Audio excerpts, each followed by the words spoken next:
우리가 어제 새해를 맞이했죠. 그런데 구약 시대 유대인들의 새해는 우리하고 조금 다릅니다.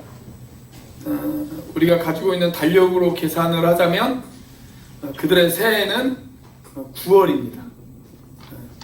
그래서 2022년 정통 유대인의 새해는 9월 25일 날 시작해서 9월 27일 날 끝이 납니다.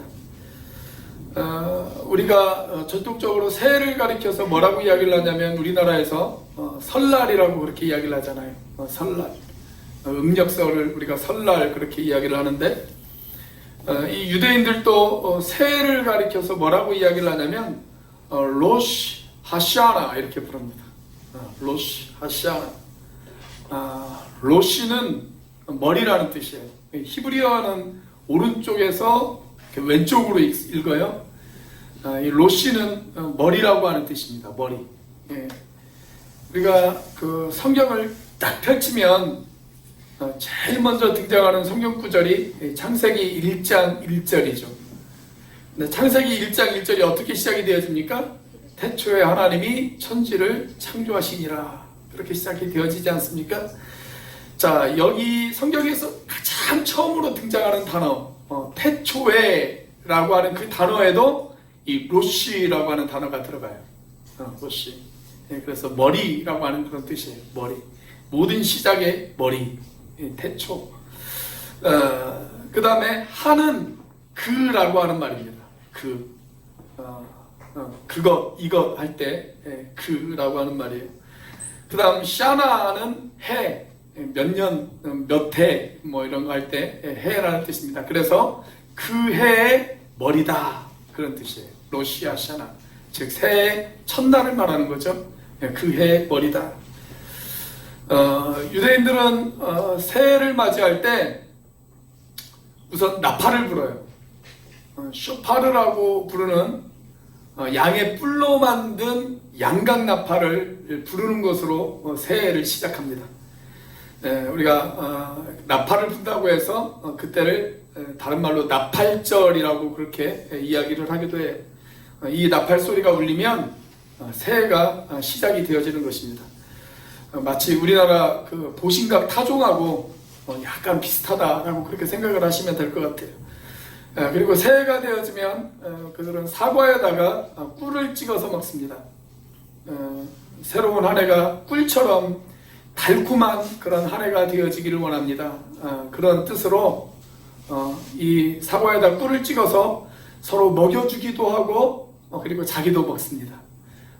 여러분들도 오늘 한번 집에 가셔서 집에서 사과하고 꿀이 있다면 가족들끼리 먹여주기도 하고 여러분들도 드시고 그런 시간을 한번 가져보시기를 바랍니다. 자, 그리고 나서 서로를 축복하는 그런 기도를 한 다음에 새해 인사를 이렇게 나눕니다. 샤나 토바. 이렇게 새해 인사를 나눠요. 샤나 토바. 샤나는 아까 제가 해라고 말씀드렸죠. 토바는 좋은이라고 하는 뜻이에요. 좋은. 그래서 좋은 한 해가 되어지기를 바랍니다. 올해는 좋은 날이 있기를 바랍니다. 이런 의미로 샤나 토바 이렇게 새해 인사를 합니다. 자, 우리가 이제 새해가 되었으니까 앞뒤 좌우에 있는 분들과 같이 우리가 히브리어로 새해 인사를 한번 나눠보도록 하겠습니다. 샤나 토바 한번 인사를 해보겠습니다. 샤나 토바. 우리가 그 다음 주에 이스라엘에서 사역하시던 선교사님이 오시는데 우리가 그분에게 샤나 토바 이렇게 새해 인사를 하면 그분이 여러분들을 얼마나 수준 있는 사람으로 보겠습니까? 그렇죠? 자, 그런데 이것으로 끝나는 것이 아니라 새해가 되면 유대인들은 열흘 동안 참회의 기도를 드려요. 참회의 기도를. 허물과 죄를 참회하면서 지난해 지었던 그들의 모든 허물, 모든 죄들을 하나님 앞에 참회하면서 새해를 맞이합니다. 그런데 일반적으로는 기도할 때 그들은 회당에서 기도하거나 아니면 집에서 기도하거나 그렇게 기도를 하는데, 새해가 되어지면 그들은 특별하게 시냇가로 달려갑니다. 시냇가로 달려가서 흐르는 물가에 빵 부스러기를 흘려보내거나 아니면 나뭇잎을 흘려보내면서 참회의 기도를 드려요. 하나님, 우리의 모든 죄와 허물을 이 흐르는 시냇물에 이렇게 흘려버립니다. 그런 의미로 그런 의식들을 갖습니다. 그걸 열흘 동안 가져요. 그래서 저도 금년에 한 열흘 정도 특별 새벽 예배를 드릴까 그렇게 고민을 하다가, 우리 교회 성도들은 특별이라는 단어가 없어도 새해에 열심히 기도를 하시겠지라고 그렇게 믿기로 했습니다. 이제 내일부터 올해 첫 새벽 예배를 드리는데 제 믿음대로 될 줄로 믿습니다. 새벽 예배 나오시는 분들만 아멘 하시는 것 같아요. 자, 2022년 특별 새벽 예배는 고난주간에 드리도록 하겠습니다. 고난주간에. 자, 이렇게 열흘 동안의 기도가 끝나는 그날, 열흘 동안의 모든 속죄 기도가 끝나는 그날이 무슨 날이냐면 대속죄일이에요. 대속죄일. 우리 재작년이랑 작년에 침례교회는 무엇을 믿는가 그 신앙 성역 공부를 하신 분들은 아마 아시겠지만, 여러분 대속죄일날 대제사장이 하는 일 알고 계시죠? 대제사장이 이날 하는 일이 있어요. 그게 뭐냐면 지성소로 들어가요. 지성소로 들어가는 날입니다. 그리고 이 대속죄일이 되어지면 제사장들이 새해를 맞이하는 백성들에게 꼭 읽어주는 성경 구절이 있어요. 그 성경 구절이 뭐냐면 오늘 우리가 읽은 본문입니다. 오늘 우리가 읽은 본문. 새해가 되어지면 백성들에게 읽어주는 본문. 오늘 딱 때마침 미가서를 마치는 오늘이 바로 그 새해입니다. 그래서 오늘 본문은 새해를 향한 말씀이기도 해요. 자, 제가 11월 달에 이 미가서를 강의하면서 이 미가 선지자의 이름의 뜻 뭐라고 말씀을 드렸습니까? 우리 하나님과 같은 분이 어디 있는가? 그게 이 미가라고 하는 이름의 뜻이에요. 자, 오늘 본문에는 이 미가 선지자가 자신의 이름을 다시 인용하면서 새해를 맞이하는 백성들을 축복해 주고 있습니다. 그 무엇과도 그리고 그 누구와도 바꿀 수 없는 우리 하나님, 그 하나님께서 새해를 맞이해서 저와 여러분들에게 주시는 세 가지의 약속이 있어요.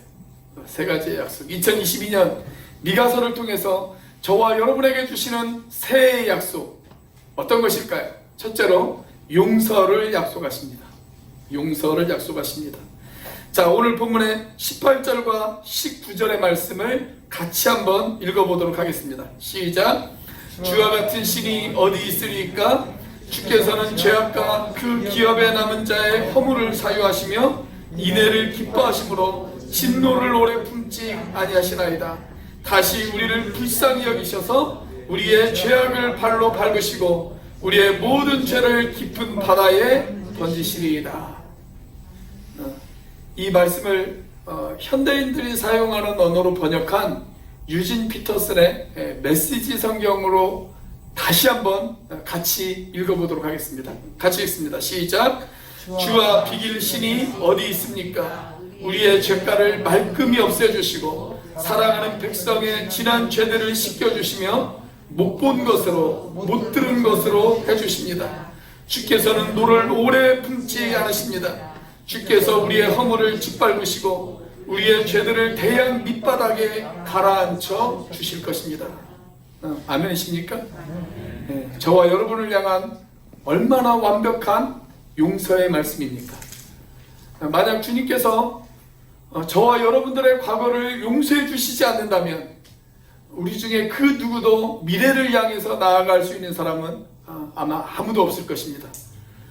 그런데 하나님이 우리를 용서하시는 하나님이시고 또 하나님께서 우리들의 지난 모든 어문들을 용서해 주셨다고 해서 우리가 그 하나님의 용서하심을 이용하거나 아니면 그것을 남용해서는 안 되지 않겠습니까? 여러분, 하나님이 저와 여러분들을 용서해 주시는 이유, 무엇 때문에 용서해 주실까요?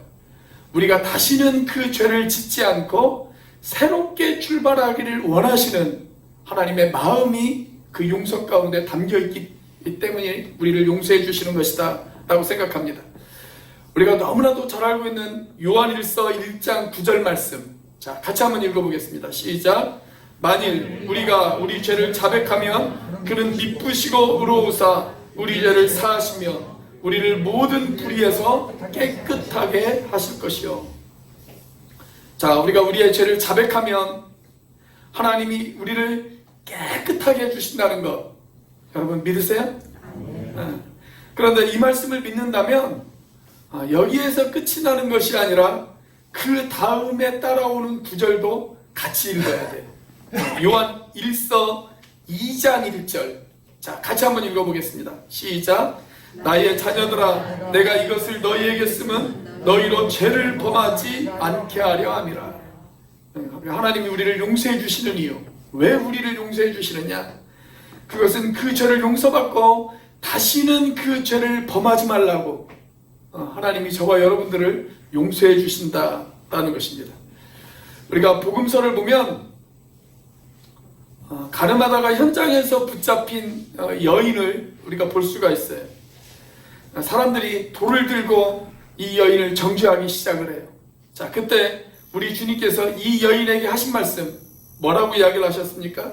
나도 너를 정죄하지 아니하겠다. 그렇게 말씀을 하셨어요.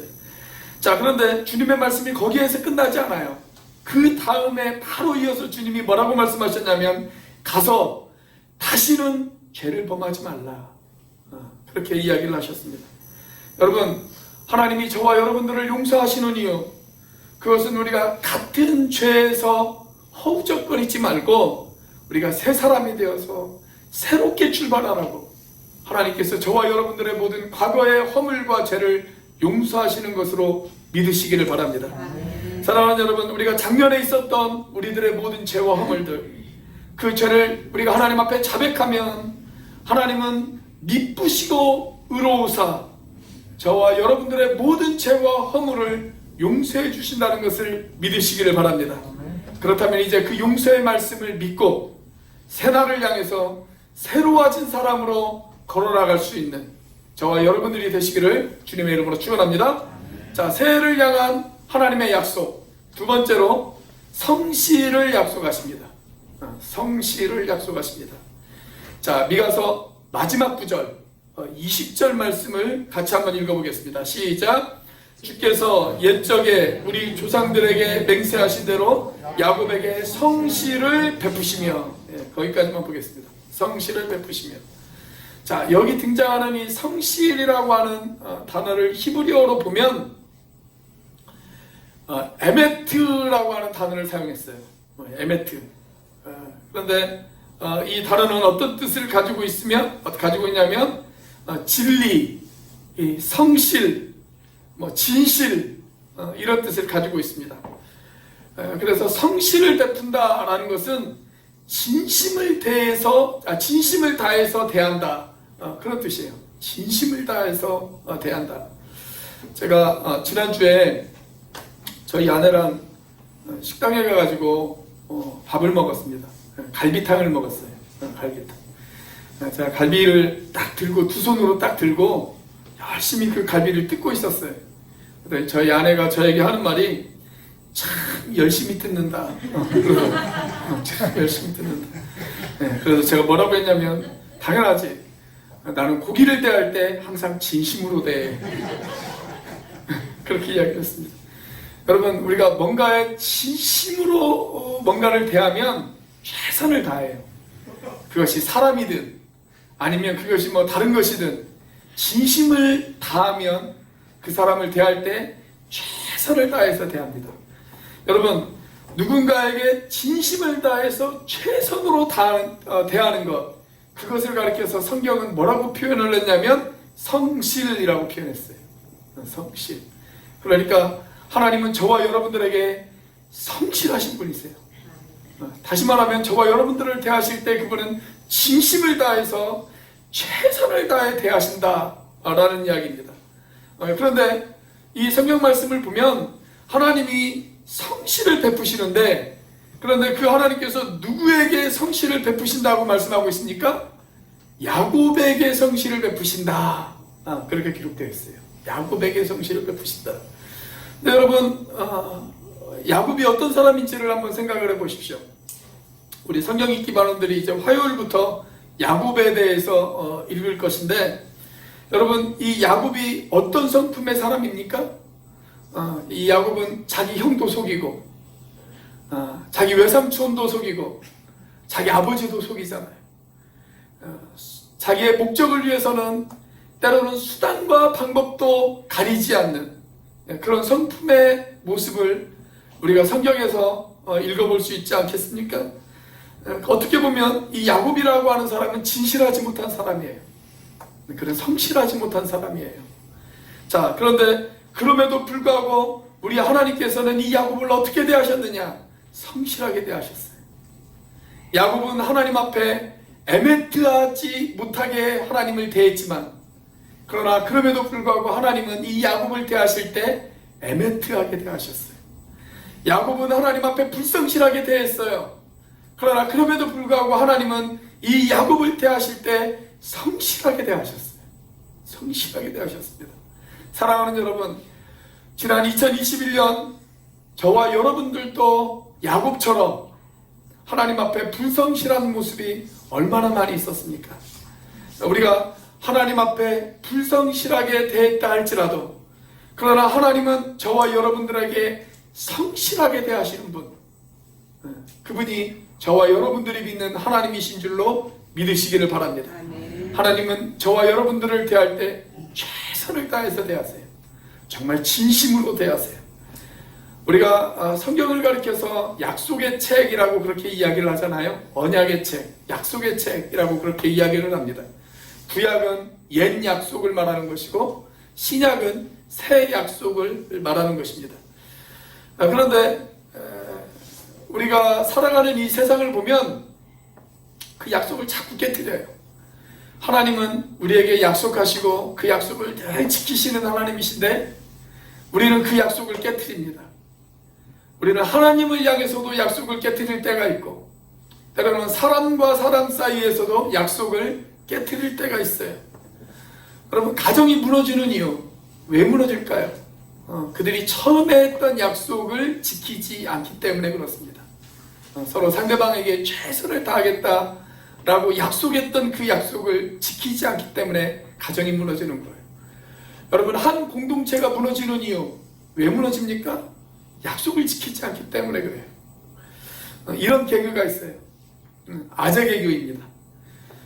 어떤 아들이 아버지하고 새해를 맞이해서 약속을 했대요. 아빠, 제가 새해에는요 거짓말을 하지 않을게요. 제가 약속해요. 제가 다음부터 또 거짓말을 하거든 제가 한 달 동안 용돈을 받지 않을게요. 그렇게 약속을 했어요. 자, 그런데 며칠이 지나지 않아서 이 아들이 그 약속을 어겼습니다. 그래서 아버지가 이렇게 이야기를 했대요. 너 약속 안 지키면 용돈 안 받기로 했지? 그 약속대로 나 너에게 용돈 안 줄 거야. 그랬더니 아들이 아버지에게 이렇게 이야기를 하더랍니다. 아빠, 제가 약속을 안 지켰으니까 아빠도 약속 안 지키셔도 돼요. 그렇게 이야기를 하더래요. 근데 여러분, 사람과 사람 사이에 그런 약속들이 끼어질 수 있어요. 그리고 우리는 또 쉽게 그런 약속들을 깨트려요. 자, 그런데 성경에서 이야기하시는 하나님, 성경이 우리에게 보여주시는 하나님은 어떤 하나님이시냐? 계속 그 약속을 지키시는 하나님이세요. 구약시대에만 약속을 지키시는 하나님이 아니세요. 신약시대에도 하나님은 여전히 우리에게 약속을 지키시는 분이라고 우리에게 계속해서 이야기를 하고 있습니다. 이 성실이라고 하는 단어가 신약시대로 넘어와서 어떤 단어로 표현이 되어졌냐면 미쁘다라고 하는 단어로 표현이 되어졌어요. 미쁘다, 믿음이 간다, 진실하다, 그런 뜻입니다. 자, 대표적인 성경 구절 한 두어 개만 우리가 살펴볼까요? 디모데후서 2장 13절입니다. 같이 한번 읽어보겠습니다. 시작.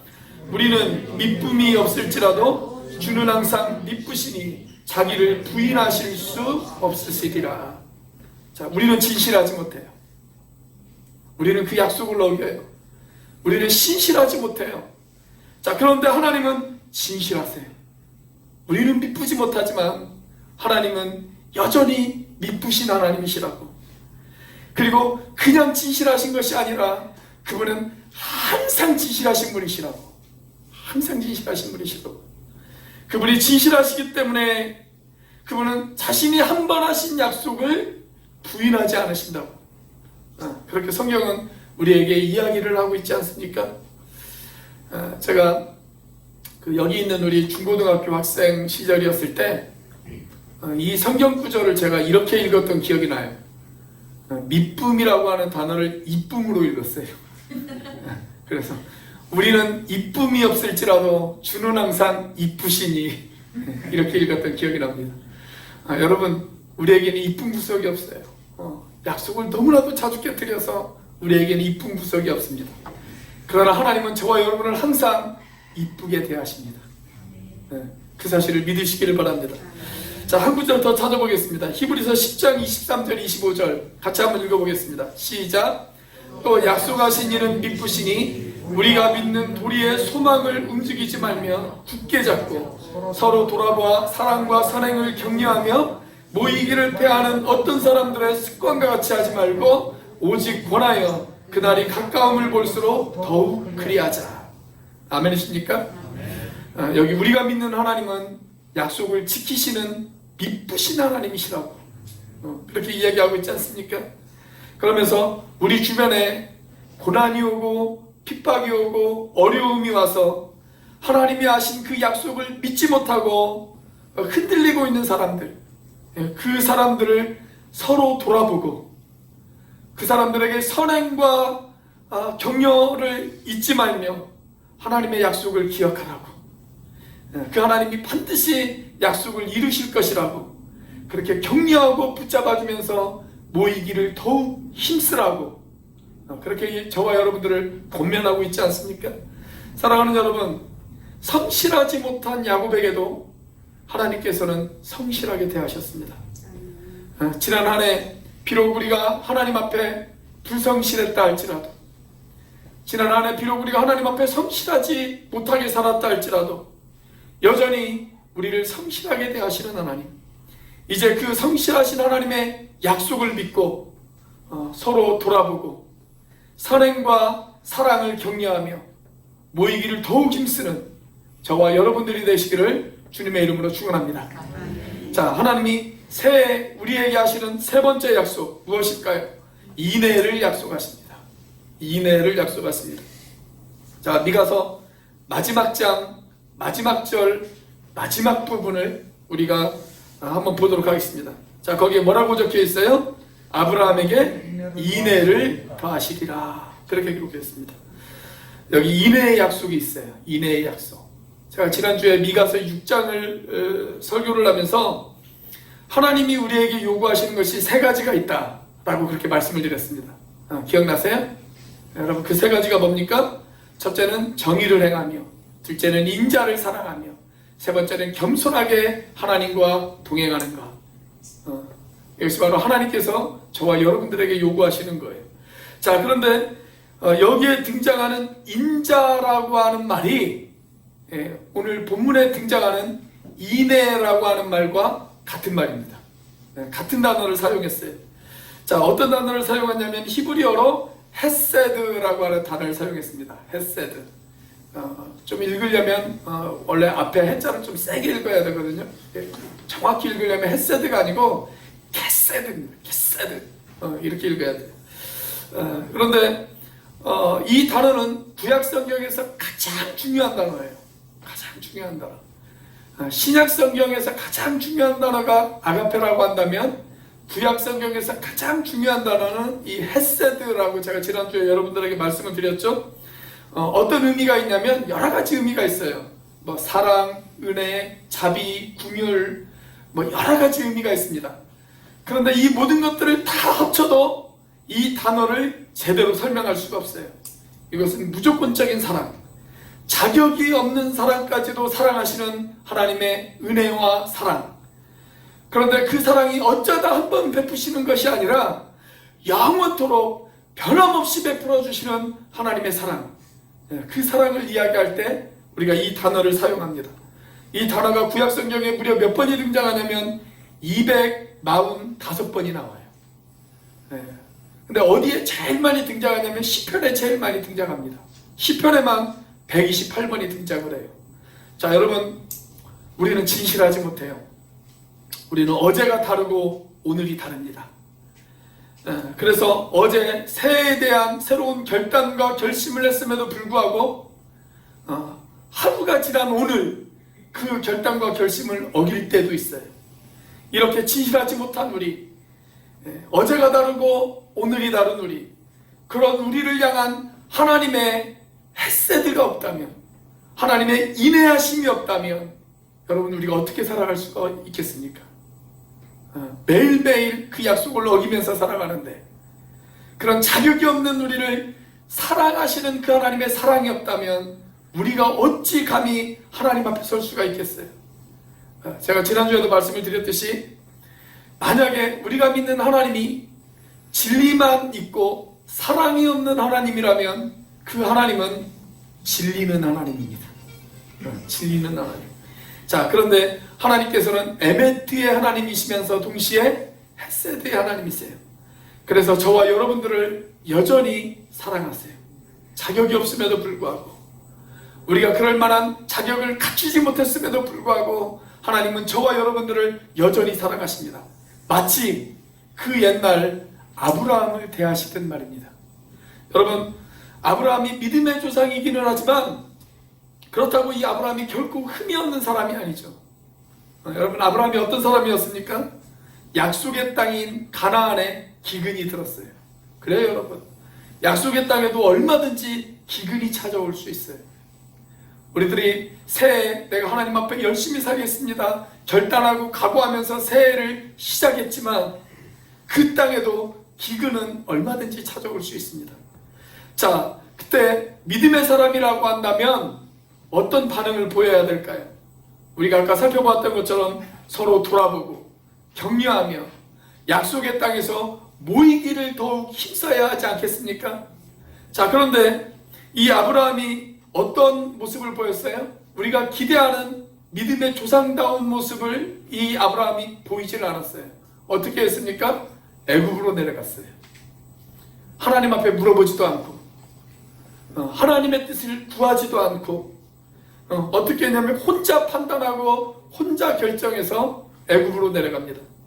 자, 내려가서 무슨 이야기를 해요? 아마도 이 아브라함의 아래 사라가 엄청나게 예쁜 미인이었던 것 같아요. 아브라함이 뭐라고 이야기를 하냐면, 사람들이 나와 당신과의 관계가 무엇이냐고 묻거든 내 아내라고 이야기하지 말고 내 누이라고 그렇게 이야기를 해달라. 그렇게 이야기를 합니다. 여러분, 우리 믿음의 조상이라고 하는 분이 이렇게 비겁한 사람이었어요. 그렇게 비겁한 사람이었습니다. 자, 그것으로 끝나지 않죠? 아브라함의 실망스러운 모습은 이것으로 끝나지 않아요. 하나님께서 아브라함에게 약속의 아들을 주시겠다고 이야기를 하셨죠. 이삭을 주시겠다고 약속하셨어요.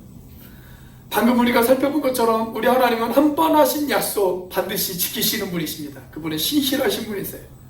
약속을 반드시 이행하시는 분이십니다. 자, 그런데 이 아브라함이 그 약속을 믿지 못하고 조급한 나머지 어떻게 합니까? 여종인 하갈을 통해서 이스마엘이라고 하는 아들을 낳았습니다. 그런데 여러분, 지금도 그 이스마엘의 후예들과 나중에 얻은 약속의 아들 이삭의 후예들이 지금도 싸우고 있잖아요. 지금까지.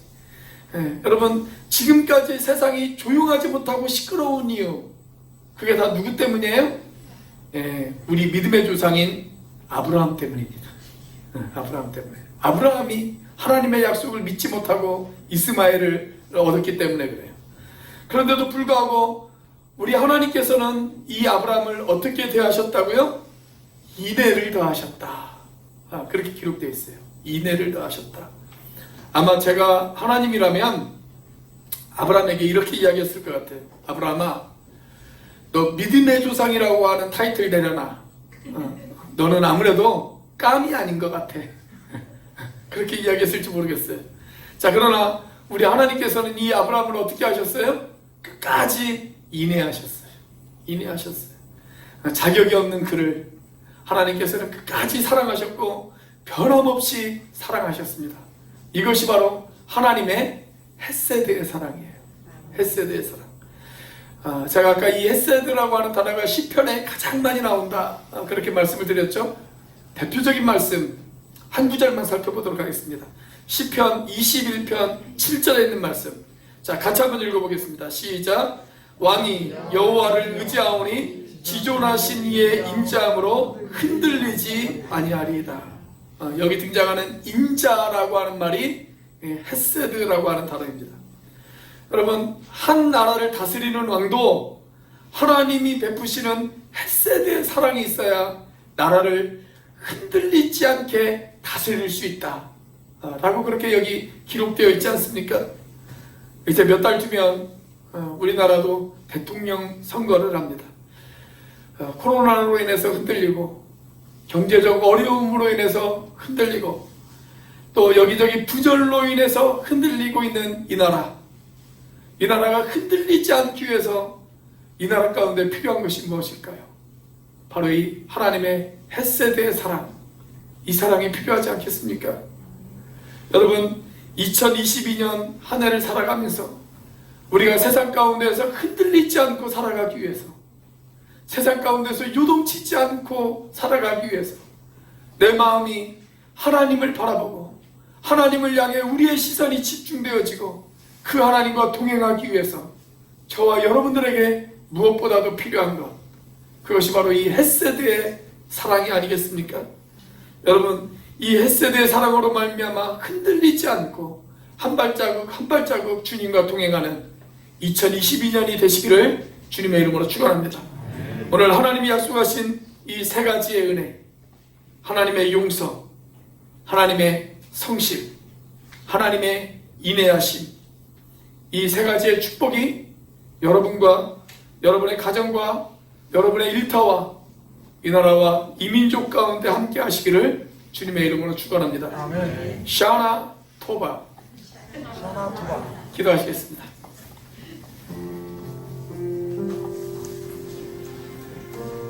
사랑하는 형제자매 여러분, 2022년 새해가 밝았습니다. 밝아온 새해에 하나님이 저와 여러분들에게 하신 약속, 그 약속을 기억해 보시기 바랍니다. 만약 우리가 우리의 죄와 허물을 자백하면 하나님은 우리를 용서하신다고 그렇게 약속하십니다. 우리가 하나님 앞에 진실하지 못했어도 하나님은 여전히 우리를 진실하게 대하신다고, 그리고 우리에게 최선을 다하신다고 그렇게 약속하십니다. 우리가 부족하고 자격이 없음에도 불구하고 변함없이 우리를 향해 인내하시겠다고 그렇게 약속하십니다. 이제 그 하나님을 믿고 하나님 2022년 내가 흔들리지 않고 주님과 동행하며 나아가겠습니다, 이렇게 결단하며 결심하는 그런 한 해, 또 그렇게 살아갈 수 있게 해달라고 우리 이 시간 같이 한번 한 목소리로 하나님 앞에 기도하도록 하겠습니다. 같이 한번 기도합니다. 할렐루야. 살아계심에 역사하시는 주님 감사합니다. 아버지 하나님의 이 시간, 아버지 하나님 우리가 하나님 앞에 기도합니다. 하나님께서 이 새해를 맞이하여 우리에게 베푸셨던 아버지 하나님의 그 축복, 아버지 하나님의 그 약속의 말씀, 아버지 하나님의 그것들을 기억합니다. 아버지 하나님은 우리를 용서하시는 분이십니다. 우리의 지난 모든 허물들, 지난 모든 죄악들, 아버지 하나님 이 시간 참여하며 하나님 앞에 나아가오니 하나님 우리를 용서하여 주시옵소서. 우리가 하나님 앞에 진실하지 못했음에도 불구하고, 우리가 하나님 앞에 성실하지 못했음에도 불구하고 여전히 우리를 성실하게 대하시는 하나님, 아버지 하나님 감사합니다. 아버지 하나님 2022년 안에 그 하나님 믿고 아버지 하나님 한 걸음 한 걸음 주님과 동행하게 하여 주옵소서. 아버지 하나님 우리가 부족하고 자격이 없음에도 불구하고 여전히 나를 사랑하시는 주님, 아버지 하나님 그 하나님을 믿고 아버지 하나님 2022년 흔들리지 않고 살아가는 우리가 되어줄 수 있도록 축복하여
하나님 이 시간 주신 말씀을 가슴에 새깁니다. 새해를 향한 우리에게 주시는 하나님의 약속을 하나님 우리가 믿고 바라봅니다. 우리의 모든 죄와 허물을 못 본 것으로 그리고 못 들은 것으로 해주시겠다고 하는 그 용서하시는 하나님을 우리가 바라볼 수 있도록 인도하여 주시옵소서. 하나님 새해에는 우리가 하나님 앞에 불성실했음에도 불구하고 여전히 우리를 성실하게 대하시는 하나님, 그 에메트의 하나님을 우리가 바라볼 수 있도록 인도하여 주시옵소서. 우리가 자격이 없음에도 불구하고 변함없이 그리고 한결같이 우리들을 사랑해 주시는 그 헤세드의 하나님을 우리가 바라보며 그 하나님과 동행할 수 있는 우리가 되어질 수 있도록 인도하여 주시옵소서.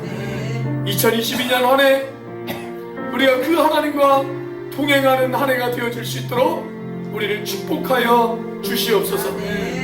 이제는 우리를 위하여 십자가에 달리신 성자 하나님의 변함없는 은혜와 그 독생자를 죽기까지 내어주신 성부 하나님의 크신 사랑과 지금도 그 사랑을 깨닫게 하시고 충만하게 하시는 성령 하나님의 교통하심이 2022년 새해 우리에게 주시는 그 하나님의 약속을 붙들고 흔들리지 않고 살아가기로 작정하는 우리 오늘교회 형제자매들 머리 위에 이 예배에 함께한 모든 지체들 머리 위에 이 나라와 이 민족 위에 지금부터 영원까지 함께 하시기를 예수님의 이름으로 축복하며 기도하옵나이다. 아멘.